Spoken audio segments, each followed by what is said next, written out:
कुछ हो रहा है। मैं तो खुद इंडिया से होके आया हूँ, तो मैंने देखा कि वहाँ से होके नहीं, यहाँ का और वहाँ का कल्चर बड़ा डिफरेंट देखा है। वहाँ पे मिलावट नहीं है, यहाँ हमारे पास मिलावट है खाने पीने की हर चीज़ों के अंदर। नमस्कार दोस्तों, पाकिस्तान के लोग भारत के बारे में क्या सोचते हैं आप इस वीडियो में खुद देख लीजिए।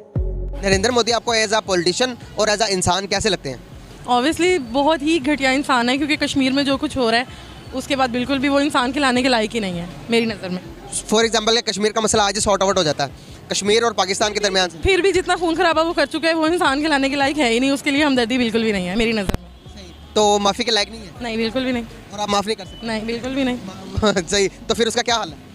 उसका हल मैं तो नहीं जानती, मेरे हस्बैंड आ गए हैं। उसका हल अल्लाह पे छोड़ते हैं, बस यही कह सकते हैं। हाँ, हस्बैंड आगे तो उनके भी बुला लें, वो भी बात कर लें। आ जाए वो भी कश्मीर के आ जाए। अस्सलाम वालेकुम, कैसे हैं आप? आ जाइए सर इधर। सर कैसे हैं आप? जी अल्लाह का शुक्र है, दुआएं आपकी। सर नाम आपका? महमूद पाशा कहते हैं मुझे। माशाल्लाह, वेरी नाइस। सर बेसिकली मेरे ऑडियंस ना कुछ इंडियन से हैं, इंडिया से, तो उन्होंने पूछा, उन्होंने कहा कि पाकिस्तान के पब्लिक के पास जाएं और उनसे पूछा कि नरेंद्र मोदी एज अ इंसान और एज अ पॉलिटिशियन उनको कैसे लगते हैं, पाकिस्तानी पब्लिक की राय ले, ताकि हम जानना चाहते हैं। ये आप लोगों को भी पता ही है जो सारा कुछ हो रहा है। मैं तो खुद इंडिया से होके आया हूँ, तो मैंने देखा कि वहाँ से होके? मैं बम्बई गया था, तो वहाँ पे लोग जो हैं बहुत अच्छे हैं। वो कहते हैं जैसे पब्लिक पाकिस्तान की है वैसे हम लोग हैं। तो जो है बीच में ये दो सरकारों की लड़ाई है और कुछ भी नहीं है यहाँ पे ना।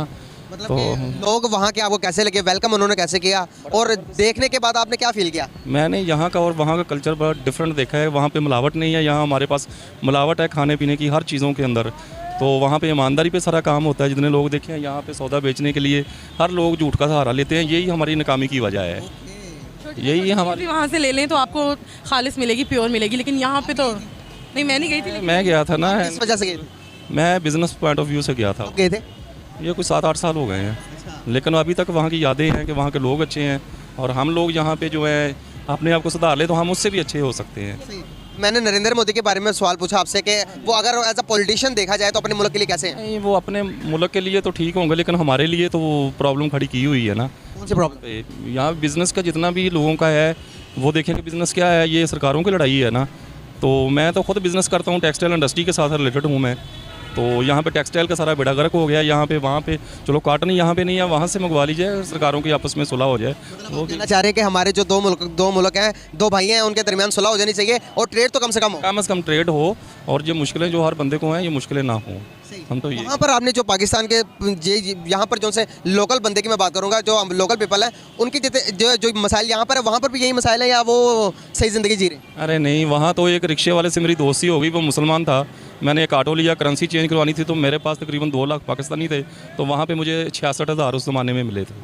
कोई यहाँ पाकिस्तान की वैल्यू कोई नहीं थी वहाँ पे करेंसी की। और वहाँ पे एक रिक्शे वाला था, उसके साथ मैं सफ़र कर रहा था। तो उसको जब मैंने देखा है कि वो बंदा इतना हैप्पी था कि नमाज जुमा के लिए अपने रिश्तेदारों को बोल रहा था कि आप वहाँ पे मस्जिद में आ जाना, मैं भी क्लाइंट के साथ हूँ।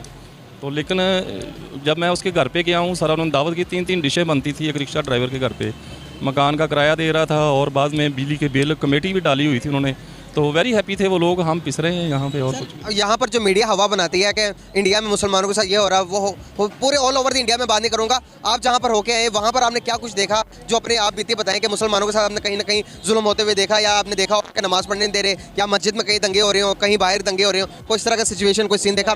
उस टाइम पे बिल्कुल ये चीज़ नहीं थी। तो बाकी जो है, जो ये दंगे फसाद वाली बात कर रहे हैं, ये कश्मीर में ही है। बाकी जो है आप देखिए कि उनकी आबादी क्या है, 1 अरब से क्रॉस की हुई है। हमारी 21-22 करोड़ है। तो यहाँ पे इतनी आबादी होती है, इतने लोग रहते हैं, वहाँ मसाइल तो होते हैं। पॉजिटिव सोचना चाहिए ना, पॉजिटिव सोचना चाहिए। यहाँ पे हमारे कौन सा मसाइल कम है। तो ये चीज़ है कि वहाँ पे लोगों को हैप्पी देखा है, तो इतना बड़ा मैंने वो नहीं देखा। जितने ट्रांसपोर्टर मैंने देखे हैं मुसलमान देखे हैं और मुसलमानों के साथ सफ़र किया है, अपने कारोबार करते हैं बेहतरीन। वो यूँ कह लें कि हम अमेरिका के लिए या यूके के लिए अप्लाई करें तो हमें ना होने के बराबर है। वहाँ पे एक मुस्लिम फैमिली थी, उनके घर मेरी दावत थी, तो वो कह रहे थे कि मेरा बेटा यूके में यूएसए में है, तो मैंने अब 3 दिन बाद एम्बेसी में जाना है। तो जस्ट बॉम्बे में एम्बेसी है, वहाँ पे जाके उसने जस्ट स्टैंप लगवानी है। तो यहाँ पे इतने प्रोसेस हैं, वहाँ पे आसानियाँ बहुत हैं इन चीज़ों के लिए। गाइस तो सर कह रहे कि मैं खुद इंडिया में होकर आया हूँ, पॉजिटिविटी रखनी चाहिए। वहाँ पर इतनी ज़्यादा आबादी है, घर के अंदर रहते हुए भी बहन भाइयों के दरमियान भी हो जाती है। तो वहाँ पर कह रहे मैं खुद होकर आया हूँ, मैंने कभी भी कोई ऐसा सीन नहीं देखा कि मस्जिदों में अजान से रोका हो, नमाज़ पढ़ने से रोका हो जाती हैं, लेकिन कह रहे इतना बड़ा इशू नहीं है। क्या ख्याल? ऐसे ही है, बिल्कुल सही फरमा रहे हैं। बहुत शुक्रिया, बहुत अच्छा लगा, बहुत